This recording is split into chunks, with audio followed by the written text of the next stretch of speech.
ओम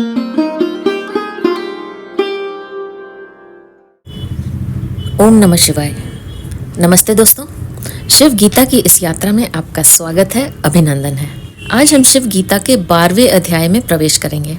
इसके पहले वाले अध्याय यानी 11वें अध्याय में जीव गति निरूपण, शरीर की मृत्यु, सूक्ष्म शरीर का स्थूल शरीर से अलग होना, सूक्ष्म शरीर का देहांतर गमन, पुनर्जन्म, कर्म फल भोग, आत्मज्ञान ही इष्ट, इन सब बातों की चर्चा हुई है। 12वें अध्याय में उपासना ज्ञान फल यानी उपासना की विधि, निर्गुण व सगुण उपासना, उपासना के प्रकार, उपासना में देश काल का वर्णन और उपासना से मोक्ष प्राप्ति, इन सब बातों की चर्चा हुई है। यदि आप चैनल पर पहली बार आए हैं तो आपको इसके पहले वाले अध्यायों के लिंक डिस्क्रिप्शन में मिल जाएंगे। तो चलिए प्रारंभ करते हैं शिव गीता का 12वां अध्याय। अथ शिव गीता 12ोऽध्याय। श्रीराम उवाच भगवन् देवदेवेश नमस्तेस्तु महेश्वर उपासना विधिं ब्रूहि देशं कालं च तस्य तु अंगानि नियमांश्चैव मयि तेऽनुग्रहो यदि। श्री रामचंद्र जी बोले, हे देव आधिदेव महेश्वर, आपको नमस्कार है।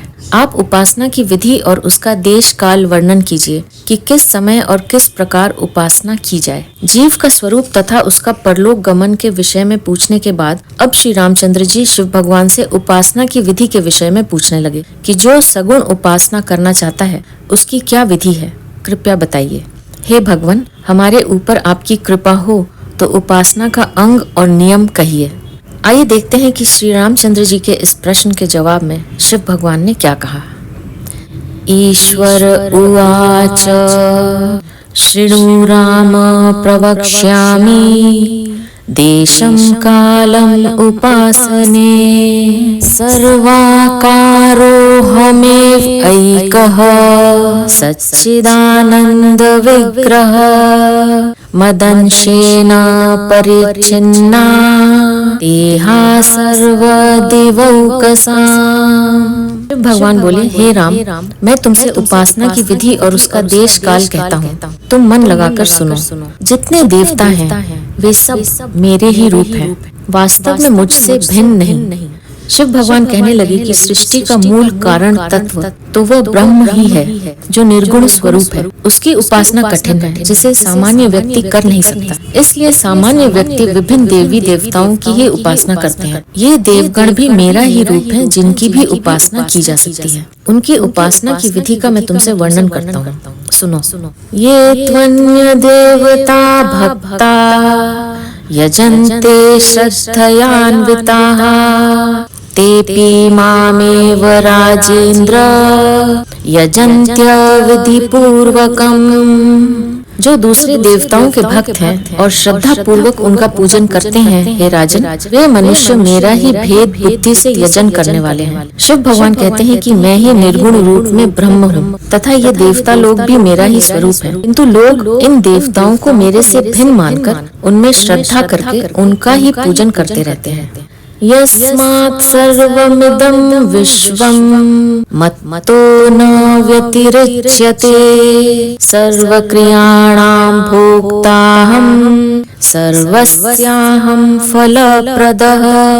जिस कारण इस संपूर्ण संसार में मेरे सिवाय और कुछ नहीं है, इसी से मैं सब क्रियाओं का भोक्ता और सबका फल देने वाला हूँ। शिव भगवान कहने लगे कि मैं ही ब्रह्म हूँ तथा यह संपूर्ण संसार मेरा ही रूप है, मुझसे भिन्न कुछ भी नहीं है। इसलिए जो कुछ भी पूजन आदि क्रियाएं की जाती हैं, उनको मैं ही ग्रहण करता हूँ तथा उनको फल भी मैं ही देता हूँ। ये नाकारेण ये मर्त्या मामेवैकम् उपासते तेनाकारेण तेभ्योऽहं प्रसन्नो वांछितं ददे। जो मनुष्य जिस भाव से मेरी उपासना करते हैं, उसी भावना के अनुसार उसी देवता के रूप में मैं उन्हें वांछित फल देता हूँ। पूजन करने में भावना मुख्य है। जो व्यक्ति जिस प्रकार मुझे ईश्वर मानकर मेरा पूजन करते हैं, यदि इसी भावना से वे देवताओं का भी पूजन करते हैं, तो मैं उसे भी वही फल देता हूँ जैसा मैं मेरी उपासना से देता हूँ। विधिना वापि भक्त्या ये मामुपासते तेभ्यः फलं प्रयच्छामि प्रसन्नोऽहं न संशयः। विधि से अविधि से किसी भी प्रकार से जो मेरी उपासना करते हैं, उनको मैं प्रसन्न होकर फल देता हूँ, इसमें कोई संदेह नहीं है। जो व्यक्ति ईश्वर की उपासना करता है, वह चाहे विधि पूर्वक हो अथवा अविधि पूर्वक हो, यदि वह श्रद्धा रखकर उपासना करता है, तो मैं ईश्वर उस पर प्रसन्न होकर उसको वैसा ही फल देता हूँ। अपि चेत्सु दुराचारो भजते माम अनन्यभाक् साधुरेव समन्तव्यः सम्यग् व्यवसितो हि सः। यद्यपि वह दुराचारी है, तथापि वह अन्य होकर मेरा भजन करता है, तो उस पुरुष को साधु ही मानना चाहिए। अनन्य भक्ति वाला किसी प्रकार दुराचारी नहीं हो सकता, क्योंकि अनन्य भक्त का और किसी स्थान में मन नहीं जाता। भक्ति का प्रभाव ही ऐसा है कि कोई दुराचारी भी यदि ईश्वर को अनन्य भाव से भक्ति करता है, तो वह भी साधु व पुण्यात्मा हो जाता है। स्वजीवत्वेन यो वेत्ति मामेवैकम् अनन्यधीः तन्न स्पृशन्ति पापानि ब्रह्महत्यादिक्राण्यपि। जो एक निष्ठ बुद्धि होकर जीवात्मा परमात्मा को एक ही रूप जानता है, अर्थात जीव रूप में भी मेरे को ही जानता है, और अनन्य बुद्धि से मेरा भजन करता है, उसको पाप स्पर्श नहीं करता, उसे ब्रह्म हत्या भी स्पर्श नहीं करती। जो व्यक्ति जीवात्मा और परमात्मा में भेद करता है, वही अपने मन और बुद्धि से कर्म करता है, तथा अपने कर्तापन के कारण वह मानता है कि ये कर्म मैंने किया, उसी को उन कर्मों का फल भोगना पड़ता है। किंतु जिसने जीवात्मा और परमात्मा में भेद न मानकर अपने को कर्तापन से मुक्त कर लिया है, उसे फिर कोई पाप नहीं लगता। भगवत गीता में भगवान कृष्ण ने भी अर्जुन को इसी का उपदेश दिया था, जिससे वह पाप मुक्त रहा। अहंकार वश किए गए कर्मों का ही शुभ अशुभ फल होता है। उपासा विधयस्तत्र चत्वारः परिकीर्तताः संपदारोपसंवर्गा अध्यासा इति मनीषिभिः। उपासना की विधि 4 प्रकार की है: संपत, आरोप, संवर्ग और अध्यास। शिव भगवान रामचंद्र जी को उपासना की विधि बताते हुए कहते हैं कि उपासना की मुख्य 4 विधियां हैं। जो जिस विधि से उपासना करता है, उसको उसी के अनुसार फल की प्राप्ति होती है।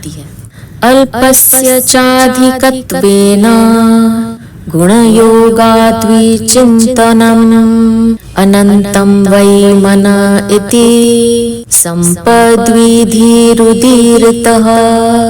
अल्प वस्तु का भी गुण योग से, मन की वृत्ति से, अनंत गुणों की भावना से चिंतन करना, इसका नाम संपत है।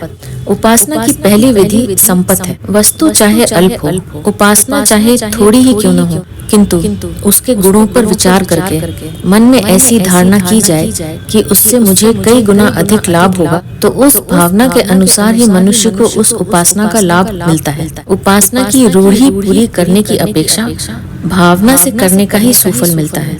भक्ति का स्वरूप ही भाव प्रधान है। विधावारोप्ययोपासा सारोपः परिकीर्तितः यद्वदोंकारमुद्गीतम् उपासीतेत्युदाह्यतः। एक देश व अंग में संपूर्ण उपास्य वस्तु का आरोप करके जो उपासना की जाती है, उसे आरोप कहते हैं। जैसे ओंकार की उद्गीत साम रूप से उपासना करना। यह संपूर्ण सृष्टि उसी ईश्वर के विभिन्न अंग हैं। उसके किसी एक अंग की उपासना करने से भी ईश्वर की ही उपासना होती है। इस प्रकार की उपासना को आरोप कहते हैं। जैसे ओंकार की उपासना उद्गीत साम के रूप में करना। सृष्टि की हर वस्तु में ईश्वर की भावना करके कि वह ईश्वर का ही रूप है, तो ऐसी उपासना को आरोप कहते हैं। जैसे पत्थर को शालिग्राम मानकर उसका पूजन करना, अथवा नर्मदा का पत्थर लाकर उसको शिव रूप मानकर उसी की पूजा करना आदि। आरोप बुद्धि पूर्वेण य उपासा विधिश्च सः योषित्य अग्निमतिर्यत्तत् अध्यास स उदाह्यतः। आरोप और अध्यास, इनका स्वरूप बहुधा एक सा है। भेद इतना है कि बुद्धि पूर्वक किसी एक वस्तु में विवक्षित धर्म का आरोप करके उसकी उपासना करना, जैसे किसी वस्तु पर अग्नि का आरोप करना, यह अध्यास है। आरोप और अध्यास में अंतर इतना ही है कि जिस अंग की हम उपासना करते हैं उसमें ईश्वर के गुण धर्म तो होने चाहिए, वे बुद्धि पूर्वक हों, किंतु जिनमें उसके गुण धर्म न हो और झूठ मूठ उनमें आरोपित कर देना, यह अध्यास है। जैसे किसी वस्तु पर अग्नि का आरोप कर देना जिसमें अग्नि के गुण है ही नहीं, ऐसे आरोप को अध्यास यानी भ्रम कहा जाता है। क्रिया योगेन चोपासा विधि संवर्ग उच्यते संवर्त वायु प्रलये भूतान्येको वसीदति।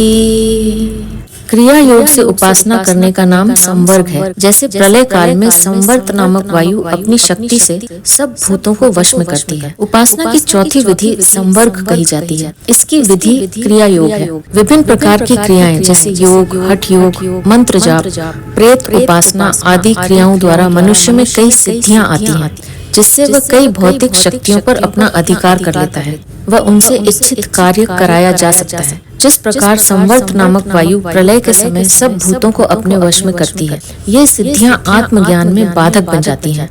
मारण, मोहन, उच्चाटन आदि भी ऐसी ही सिद्धियां हैं जो क्रिया योग से प्राप्त होती हैं। उपसंगम बुद्ध्या यदासनं देवतात्मना तत् उपासनमन्तस्या तत्त्वहि संपदादयः। गुरु से प्राप्त हुए ज्ञान से देवता में और अपने में भेद न मानना और अंतःकरण से देवता के समीप प्राप्त होना और अंतःकरण से ही सब पूजा कल्पित करना, इसका नाम अंतरंग उपासना है। और इसके उपरांत दूसरी विधि से बहिरंग उपासना है। गुरु यह ज्ञान देता है कि ये देवता भी ईश्वर रूप हैं तथा तुम भी ईश्वर रूप ही हो। इस प्रकार जानकर कि दोनों में कोई भेद नहीं है, जो मन ही मन इस प्रकार का चिंतन करता रहता है, वह अंतरंग उपासना है। तथा बाहर की किसी मूर्ति आदि को देवता का स्वरूप मानकर उसकी उपासना करना बहिरंग उपासना है।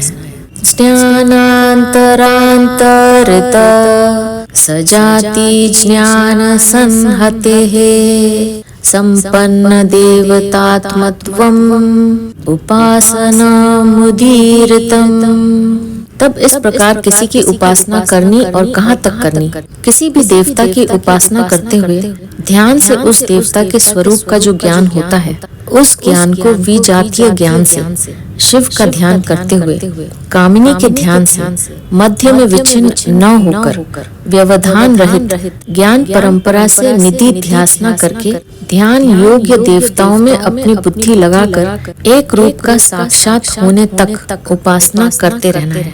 यदि किसी देवता की अंतरंग उपासना करना हो तो उस देवता के स्वरूप का ध्यान करना चाहिए तथा बीच में अन्य किसी की भी याद नहीं आनी चाहिए। जब ध्यान स्थिर हो जाए तो साधक और साध्य में एक रूपता ज्ञात होने लगती है। तब तक ध्यान करते रहना चाहिए। इसी के बाद जीव व ब्रह्म में एकता का अनुभव होने लगता है। संपदादिषु भामेषु दृढ़ बुद्धिरुपासनम् कर्म काले तदंगेषु दृष्टिमात्रम् उपासनम् उपासनामिति प्रोक्तम् तदंगानि ब्रुवे शृणु। ये जो चार उपासनाओं का वर्णन हुआ है, यह दृढ़ बुद्धि की उपासना तथा उपासना की परम अवधि है। और सगुण उपासना इस प्रकार है कि मूर्ति की उपासना करने के समय उसके प्रत्येक अंगों में अक्षय दृष्टि लगाकर उपासना करनी चाहिए। इस उपासना के अंगों को सुनो। संपद, आरोप, संवर्ग और अध्यास, ये जो चार उपासनाओं की विधियां बताई गई हैं, उन्हें कोई दृढ़ बुद्धि वाला ही कर सकता है। जिसका मन अधिक चंचल है वह इसे नहीं कर सकता। किंतु यही उपासना की अंतिम स्थिति है।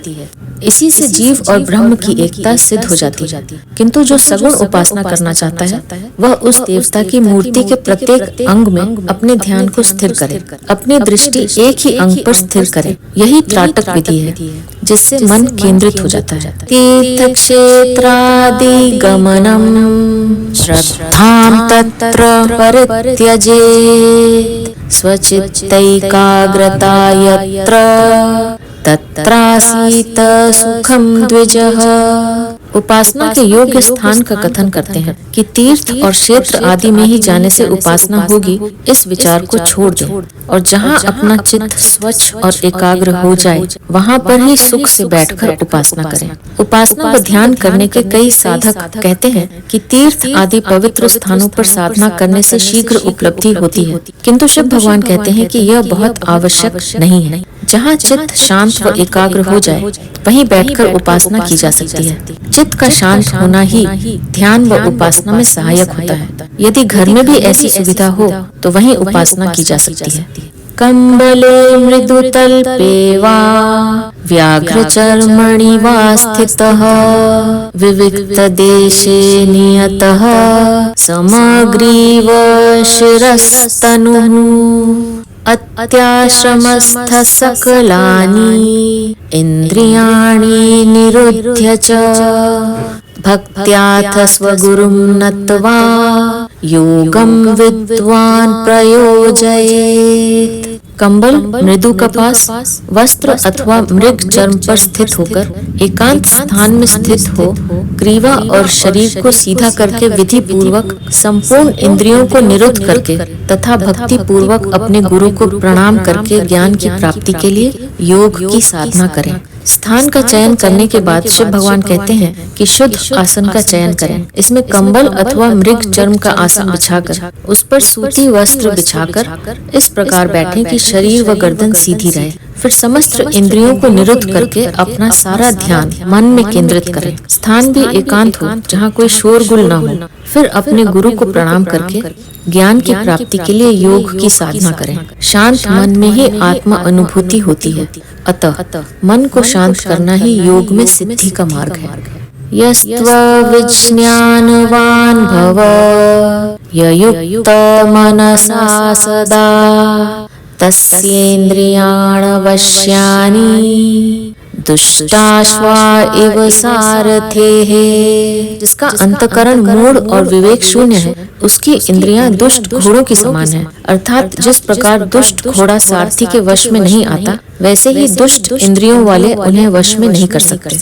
जिसका अंतकरण ही मलिन है उसका मन भी मलिन ही होता है। ऐसा मन दुष्ट घोड़े की भांति है जो सारथी के काबू में नहीं आता। मूढ़ अंतकरण वाला ही विवेक शून्य होता है। वह बिना ही सोचे समझे, बिना उचित अनुचित का ध्यान रखे मूर्खतापूर्ण कार्य ही करता रहता है। ऐसा व्यक्ति कभी इंद्रियों को वश में नहीं रख सकता। इनको वश में करने के लिए ज्ञान की आवश्यकता है। विज्ञानी यस्तु भवति युक्तेन मनसा सदा तस्येन्द्रियाणि वश्यानि सदश्वा एव सारथेः। और जो विवेकी हैं उनके यत्न करने से संपूर्ण इंद्रियां मन के सहित वश में हो जाती हैं, जिस प्रकार सुशिक्षित अश्व सारथी के वश में हो जाता है। अविवेकी मनुष्य तो इंद्रियों पर काबू पाना ही नहीं चाहता, जिससे उसके इंद्रियां तो भोगों की ही चाह कर उन्हीं की ओर दौड़ती रहती हैं। किंतु जो विवेकी जन है वह अपने विवेक से इंद्रियों को मन के सहित वश में कर लेता है। मन के वश में होने से इंद्रियां अपने आप वश में हो जाती हैं। मन को वश में किए बिना साधना संभव नहीं हो सकती। यस्त्वविज्ञानवान् भव यमनस्क सदा शुचिः न सत्पदमाप्नोति संसारमधिगच्छति। और जो विवेक शून्य है, चंचल चित्त बाह्य और अंतर सोच से हीन और अनुभव ज्ञान रहित है, वे उस स्थान को नहीं प्राप्त होते और निरंतर संसार में ही भ्रमण करते हैं। किंतु जो अविवेकी हैं उन्हें अपने हित अहित का ध्यान ही नहीं होता। वे सत्य और मिथ्या में भेद ही नहीं करते तथा मात्र इंद्रिय सुख को ही सुख मानकर उन्हीं में आसक्त रहते हैं। वे भीतर और बाहर की शुचिता से हीन होते हैं। जिनको अच्छे बुरे का अनुभव भी नहीं होता, वे ईश्वर को प्राप्त नहीं कर सकते। वह बार बार जन्म धारण कर इसी संसार में भ्रमण करते रहते हैं। विज्ञानी यस्तु भवति समनस्कः सदा शुचिः स तत्पदमवाप्नोति यस्माद् भूयो न जायते। और जो विवेकी स्थिर चित्त बाह्य अभ्यंतर पवित्रता से युक्त हैं, वे उस स्थान को प्राप्त होते हैं जहाँ से फिर आना नहीं होता। किंतु विवेकी व्यक्ति अपने हित अहित का ध्यान रखते हुए अपने चित्त को स्थिर रखकर बाहरी एवं आंतरिक पवित्रता को बनाए रखकर सन्मार्ग को ही ग्रहण करते हैं। वे ही इस संसार से मुक्त होकर परम गति को प्राप्त होते हैं।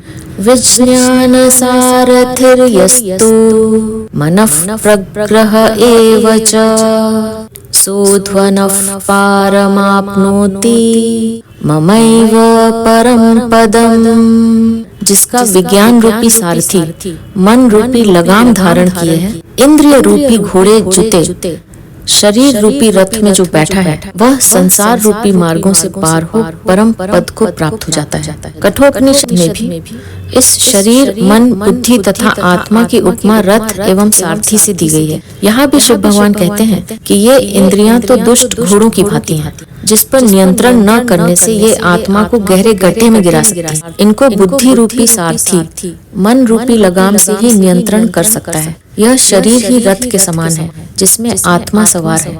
यदि इस प्रकार इंद्रियों पर नियंत्रण कर लिया जाए तो जीव को मोक्ष की प्राप्ति हो सकती है, अन्यथा इनको नियंत्रण में किए बिना जीव की परम गति संभव नहीं है। हित पुंडरीकं विरजं विशुद्धं विशदं तथा विशोकं च विचिन्त्यात्र ध्यायेन् मां परमेश्वरम्। हृदय कमल काम आदि दोष रहित, शम दम आदि गुण संपन्न, स्वच्छ और शोक रहित करके उसमें मेरा ध्यान करना, परमेश्वर का ध्यान करना उचित है। शिव भगवान कहते हैं कि मन को वश में करके मुझ परमेश्वर का ही ध्यान करना चाहिए, जो आत्म रूप में हृदय कमल में स्थित है, जो सभी प्रकार के दोषों से रहित, स्वच्छ, निर्मल और शोक रहित है। उसी का ध्यान करना चाहिए। अचिन्त्य रूपम व्यक्तम् अनन्तममृतं शिवम् आदिमध्यांतरहितं प्रशांत ब्रह्म कारणम्। जो अचिंत्य स्वरूप सीमा रहित है, जिससे श्रेष्ठ कोई दूसरा नहीं है, जो नाश रहित कल्याण स्वरूप आदि अंत शून्य प्रशांत ब्रह्म सबका कारण है। इंद्रियों व मन पर नियंत्रण करके उस एक ही पर ब्रह्म परमात्मा का ध्यान करना चाहिए, जो समस्त सृष्टि का कारण है, जो चिंतन में नहीं आ सकता, जो सीमा रहित है, जिसका न आदि है न अंत है, जो सबसे श्रेष्ठ है, जिसका कभी नाश नहीं होता, जो कल्याणकारी है। उसी का ध्यान करने से मोक्ष की प्राप्ति होती है। एकं विभुं चिदानंदं रूपमजमद्भुतं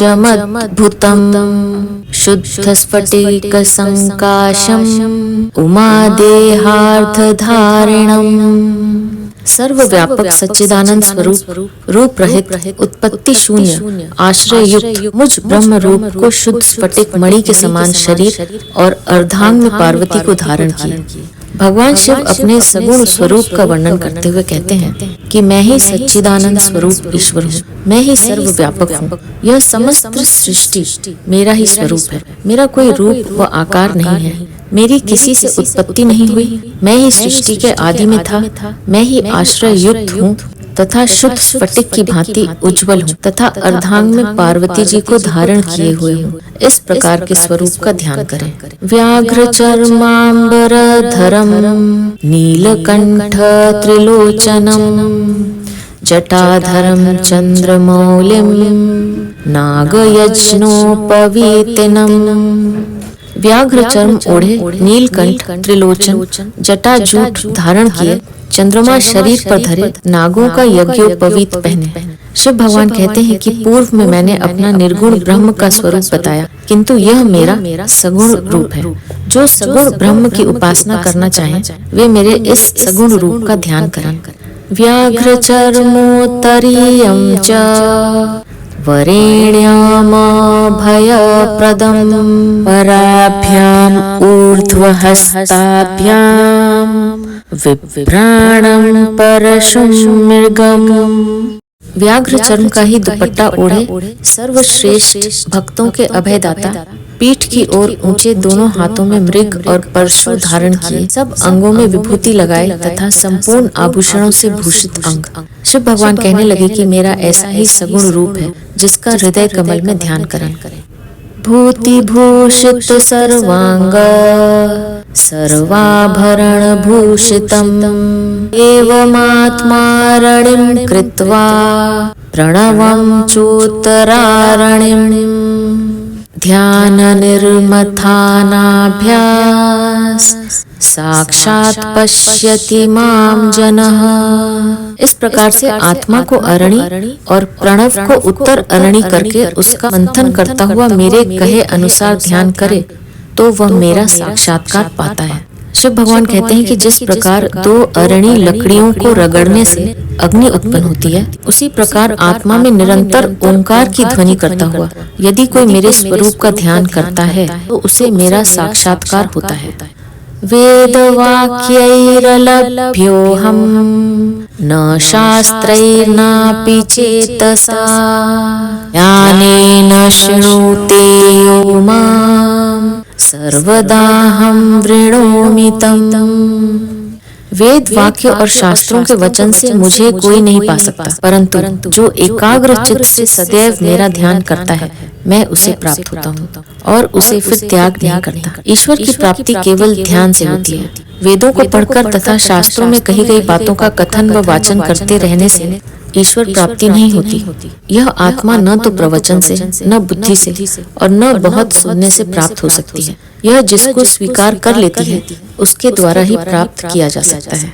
एक बार आत्मज्ञान हो गया, ईश्वर प्राप्ति हो गई, वह उसका फिर कभी त्याग नहीं करता। नाविरतो दुश्चरितान आशांतो नासमाहितः नाशान्तमानसो वापि प्रज्ञानेन लभेत माम्। जो पाप से परांग मुख नहीं, जिसकी तृष्णा शांत नहीं, श्रवण मनन निधि ध्यासन से जिसका मन समाधान नहीं है, जिसका मन चंचल है, ऐसा व्यक्ति केवल शास्त्र के अध्ययन से मुझे प्राप्त नहीं कर सकता।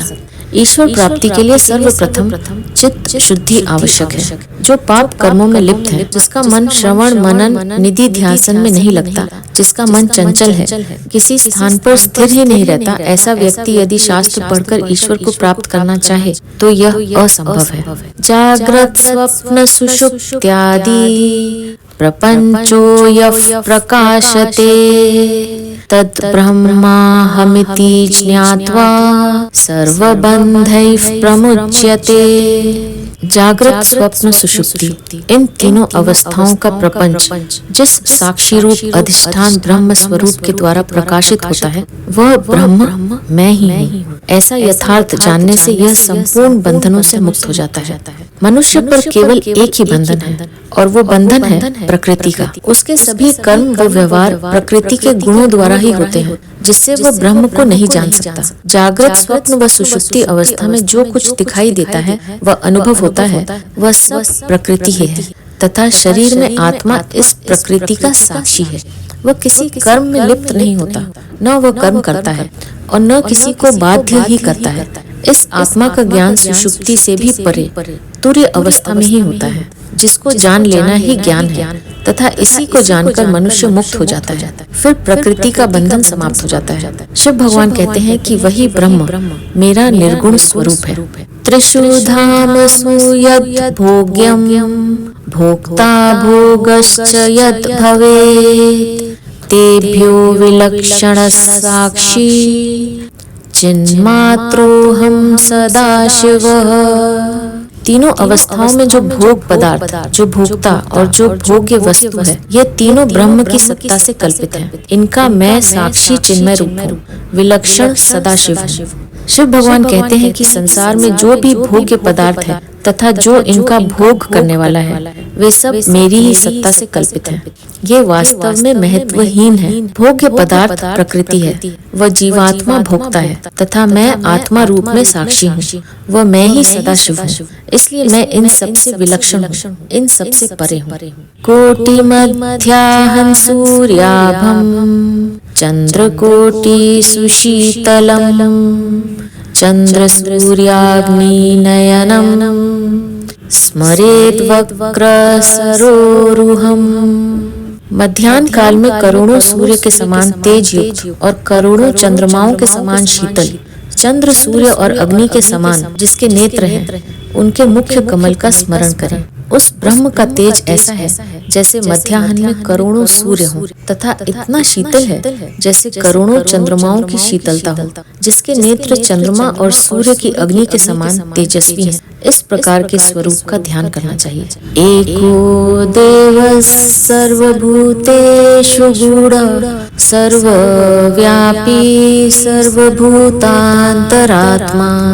सर्वाध्यक्ष सर्वभूतादिवास साक्षी चेता केवलो निर्गुणश्च।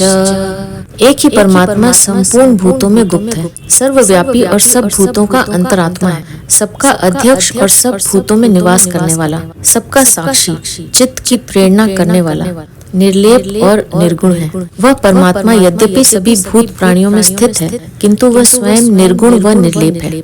वह सर्वव्यापी होकर भी कुछ नहीं करता, बल्कि उसकी चेतन शक्ति ही चित्त को कर्म करने के लिए प्रेरित करती है, जिससे सृष्टि के कार्य चित्त द्वारा ही होते हैं। वह मात्र साक्षी है। एको वशी सर्वभूतांतरात्मा एकं बीजं नित्यदायक करोति तं माम नित्यं येनुपश्यन्ति धारा तेषां शांति शाश्वती नेतरेषाम्। स्वाधीन सब भूतों की आत्मा वह एक ही देव है।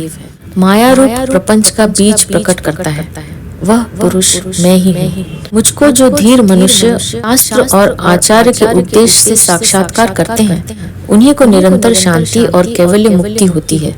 मुक्ति केवल उस ईश्वर के साक्षात्कार से ही होती है, जिसका साक्षात शास्त्र वचनों के आधार पर कोई सद्गुरु ही करा सकता है। अन्य किसी प्रकार से मुक्ति संभव नहीं है। जिस माया शक्ति के कारण यह दृश्य प्रपंच है, वह ईश्वर उसका भी बीज है, जिससे यह प्रकट हुई है। शिव भगवान कहते हैं कि वही बीज मैं ही ईश्वर हूँ, अतः मेरे से भिन्न किसी की भी सत्ता नहीं है। अतः उसे जानकर ही मनुष्य मुक्त हो सकता है। माया से मुक्ति का यही एकमात्र उपाय है। अग्निर्यथैको भुवनं प्रविष्टो रूपं रूपं प्रतिरूपो बभूव एकस्तथा सर्वभूतांतरात्मा न लिप्यते लोक दुःखेन बाह्यः। जिस प्रकार से एक ही अग्नि सब संसार में प्रविष्ट होकर उसी वस्तु के आकार से हो जाती है, इसी प्रकार सबकी अंतरात्मा एक ही है, किंतु वह सर्वलोक के दुख से दुखी नहीं होता। जिस प्रकार लकड़ी, लोहे, पत्थर आदि में अग्नि सर्वव्याप्त है, जो उनके घर्षण से ही प्रकट होती है, इसी प्रकार अंतरात्मा सब शरीरों में व्याप्त है, किंतु यह चित्त के द्वारा ही प्रकट होती है। जिस लोहे, काष्ठ आदि का जैसा आकार होता है, उसमें स्थित अग्नि वैसे ही आकार वाली हो जाती है। इसी प्रकार वह चैतन्य आत्मा भी सभी शरीरों में उसी प्रकार से आकार वाली होती है, तो उसके कण कण में व्याप्त रहती है, किंतु वह निर्लिप्त रहती है। संसार के सुख दुख का अनुभव चित्त को होता है, आत्मा को नहीं। वेदेहं यो मां पुरुषं महान्तं आदित्यवर्णं तमसः परस्तात् स एव विद्वान् अमृतोऽत्र भूया नान्यस्तु पन्था अयनान्य विद्यते। जो विद्वान ज्ञानी मुझको सर्व अंतर्यामी, महान व्यापक, स्व प्रकाश, माया से रहित आत्म स्वरूप जानता है, वही संसार बंधन से मुक्त होता है। इसके अतिरिक्त मुक्ति के प्राप्त होने का दूसरा कोई उपाय नहीं है। मुक्ति का एक ही उपाय है, परमात्मा की उस चेतन शक्ति आत्मा का ज्ञान हो जाना, जिसके कारण संसार की उत्पत्ति हुई है तथा उसी से सभी प्रकार की क्रियाएं हो रही हैं। वही सबका कारण है, जिसे जान लेने पर मनुष्य सभी प्रकार के बंधनों से मुक्त हो जाता है। मुक्ति का एकमात्र उपाय उसे जान लेना ही है। हिरण्यगर्भं विदधामि पूर्वं वेदांश्च तस्मै प्रहिणोमि योऽहं तं देवमीह्यं पुरुषं पुराणं निश्चित्य मां मृत्युमुखात् प्रमुच्यते। प्रथम सृष्टि के आरंभ में मैं ब्रह्म को उत्पन्न करके उसके निमित्त वेद को उपदेश करना, वही स्तुति के योग्य पुराण पुरुष मैं हूँ। जो इस निश्चय से मुझे जानते हैं वे मृत्यु के मुख से छूट जाते हैं। शिव भगवान कहते हैं कि शास्त्रों में जिसे पुराण पुरुष कहा गया है वह ईश्वर मैं ही हूँ, जिसने सर्वप्रथम माया शक्ति से संयुक्त होकर हिरण्यगर्भ का रूप लिया, जिससे ब्रह्म की उत्पत्ति हुई तथा उसे वेदों का ज्ञान मैंने ही दिया। ब्रह्म से ही आगे सृष्टि का आरंभ हुआ। जो इस प्रकार ईश्वर को जान लेता है वह सभी प्रकार के दुखों से छूट जाता है, क्योंकि दुख का अनुभव चित्त को होता है, आत्मा को नहीं। एवं शान्त्यादियुक्तस्य वेत्ति मां तत्त्वतस्तु यः निर्मुक्त दुःख संताप सोन्ते मय्येव लीयते। इस प्रकार शांति आदि गुणों से युक्त होकर जो मुझको तत्व से जानता है वह दुखों से छूटकर अंत में मुझको प्राप्त हो जाता है। शिव भगवान कहते हैं कि मैं ही ईश्वर रूप हूँ तथा सृष्टि का आदि कारण हूँ। जो व्यक्ति शांत मन होकर मुझ ईश्वर को तत्व से जान लेता है कि सभी क्रियाओं का कारण मैं ही हूँ, ये मन बुद्धि शरीर इंद्रियां आदि मेरे कारण ही सभी क्रियाएं कर रही हैं तथा मेरे अज्ञान के कारण अर्थात मुझे न जान पाने के कारण ही दुख भोग रहे हैं। अतः जो मुझे जान लेते हैं वे ही सभी दुखों से मुक्त हो जाते हैं तथा अंत में मुझ ईश्वर को ही प्राप्त हो जाते हैं। अथ शिव गीता 12वां अध्याय समाप्तः। तो यह था शिव गीता का 12वां अध्याय। अब मैं आपसे आज्ञा लूंगी। आप अपना ध्यान रखिए, हमेशा खुश रहिए, मुस्कुराते रहिए। आपका बहुत बहुत धन्यवाद। ओम नमः शिवाय।